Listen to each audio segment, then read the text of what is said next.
O TCG e o OCG, eles são diferentes e isso não é novidade pra ninguém. São basicamente dois mundos paralelos, dois Yu-Gi-Ohs, que seguem algumas coisas semelhantes, mas que tem tantas diferenças que não podem nem ser ditos como o mesmo jogo. E nesse vídeo eu quero discutir um pouco com vocês o porquê eu acho que isso é muito menos superficial do que parece e da minha experiência aqui como jogador do Japão sobre por que eu acho que isso acontece tanto.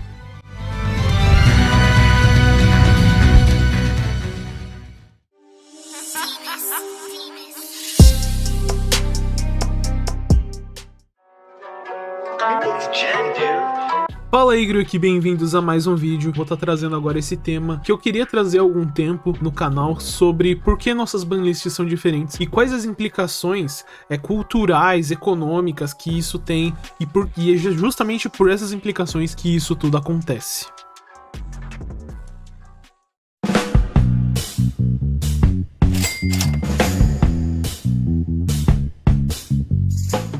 A gente pode começar esse vídeo falando um pouco da coisa mais básica e mais simplória possível, que é obviamente a situação financeira diferente dos dois países. Ela afeta diretamente a maneira como o jogo é lidado. E isso eu digo de um aspecto tanto da própria Konami, na maneira como ela manda os produtos e oferece o produto, como na maneira como é consumido e na proporção que é consumida. A OCG, diferente de vocês aí, ela tem muito menos costume de reprintar coisas, porém ela é bem mais generosa na maneira como ela printa core set. Aqui, muitas cartas elas vêm desde raridade ultra rara até raridade prismática. Muitas cartas que são ultra, elas têm ultra, secreta, prismática, ultimate, então a demanda por essas cartas ela acaba sendo um pouquinho mais sanada, diferente do que eu vejo um TCG, porque quando, por exemplo, uma carta vem secret, ela vem secret e você tem que buscar por ela de todo jeito. Fora que, obviamente, as coisas que são perceptíveis na vivência de cada um, e você aí que mora no Brasil, ou você que mora no Japão, e morou no Brasil e agora mora no Japão, pode descrever e compartilhar melhor da sua experiência aí. O jogo, com certeza, é mais caro no Brasil, por um fator econômico, político, e todas essas coisas que a gente já sabe que acontece. Aqui no Japão, apesar do custo de vida ser mais alto, você acaba recebendo muito mais, é um país com mais oportunidade de serviço e você acaba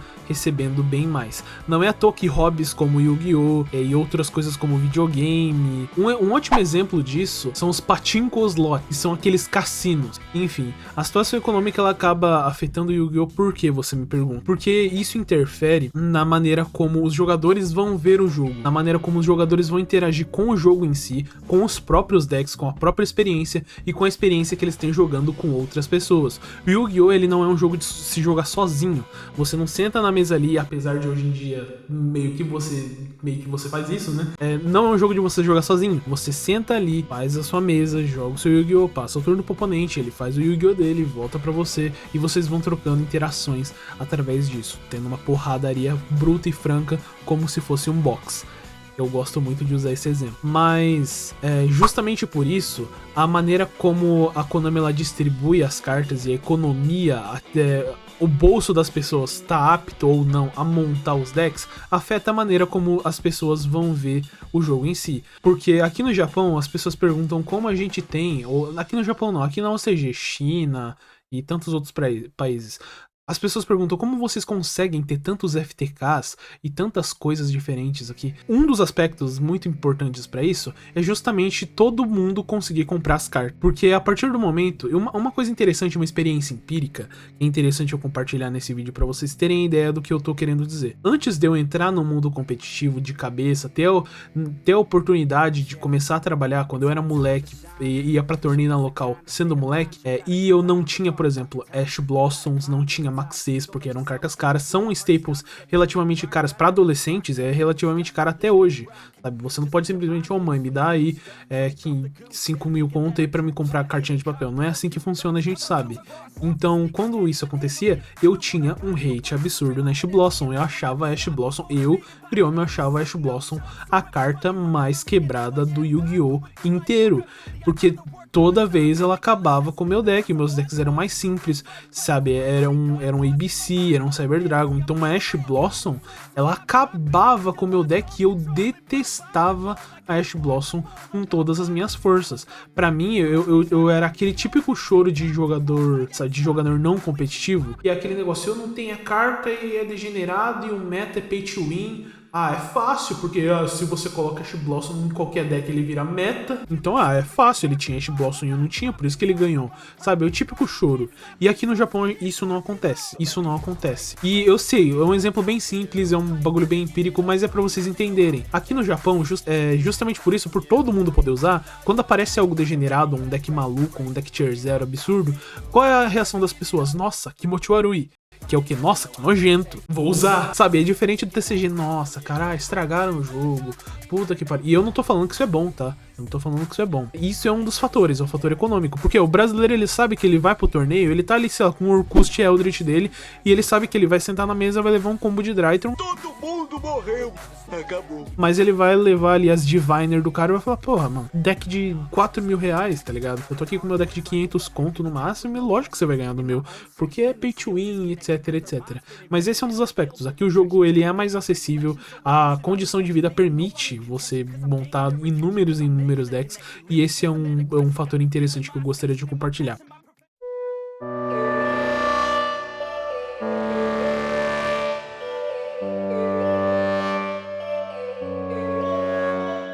Outra coisa é um fator que é muito mais em relação a como a personalidade do ocidental e do oriental é montado. O ocidental, ele tende sempre a ser um pouco mais tradicional, recatado, ele respeita mais hierarquia, é alguém mais passivo, é alguém mais submisso, é alguém mais tranquilo, e você consegue observar isso na personalidade de japoneses, principalmente japoneses, porque quando você fala de oriental, você tá falando muito mais de japonês, porque é o povo que você mais vê como representante do lado oriental do mundo. É o Japão e a China. E é um povo mais recatado, respeita mais hierarquia.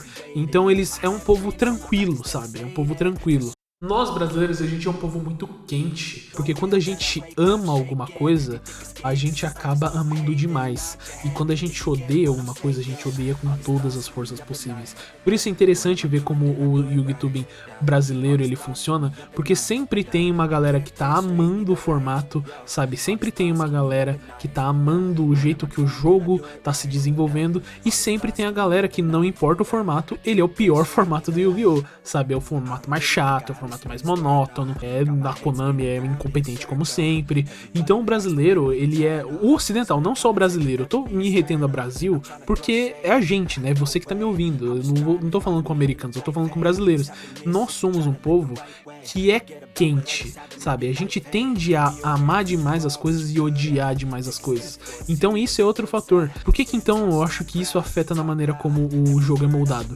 Porque a Konami, ela responde de acordo com os jogadores. Aqui no OCG, o jogo ele é bem mais cíclico, sabe? Como as pessoas não reclamam tanto da maneira como o jogo ele acontece aqui, a Konami ela se sente muito mais, ela tem muito mais liberdade de não assassinar decks e de deixar coisas rodando, porque ninguém se preocupa, por exemplo, se o Urkust ele tá ainda com meta aqui, se o Sky ele tá tipo tá em 70% da força dele, ele tem hits pífios na lista e continua um deck decente. Duas coisas, porque ninguém liga e porque ninguém é impedido de comprar um novo. Também envolve um pouco o lado econômico da coisa. Como aqui o jogo ele é mais acessível, tende que as pessoas não têm essa barreira na hora de comprar decks novos. Aqui as pessoas elas não têm esse problema em eu não vou usar o deck novo porque o deck novo, eu já tenho o meu deck velho. Ao contrário, sempre que lança coisas ruins, coisa fanservice, você vê a local inteira abrindo produto, sabe? Ele pode não sair do estoque como se fosse algum meta, mas você vê todo mundo abrindo produto. O estrutural, ele pode ser o estrutural mais merda possível. Você vai na local e vai ter gente com 3 cópias dele só porque quer ter, entendeu? Só porque ele quer ter. Então é interessante você ver esse aspecto do jogo também, sabe? Aqui, pelo jogo ser mais acessível, as pessoas não se sentem sentem na necessidade de continuar jogando com o velho. Então a Konami, ela não precisa assassinar os decks, porque a partir do momento que você semi-limita uma carta, o japonês, ele olha, pô, aqui tem um 2zinho da lista, e o deck novo ali, ele não tem um 2zinho da lista, ele tá legal, sabe? Ele pode não ser tão bom quanto, mas pelo menos ele tá 100%. Então eu vou com o novo, porque o novo tem todo aquele aspecto de que ninguém conhece, sabe? As pessoas não sabem qual é a melhor versão, o velho, ele já tá manjado. Então aqui as pessoas não têm essa necessidade de assassinar completamente o velho. E isso, inclusive, tem se tornado um problema, porque o nosso formato, ele está extremamente aberto por conta disso. E que, igual eu já comentei aqui no canal, por um lado é bom, por um lado é ruim, né? Porque por um lado é bom, é legal você assistir tantos decks diferentes de jogar, mas por um lado ruim, porque você não consegue fazer metacall decente. Mayday, mayday, the ship is slowly sinking.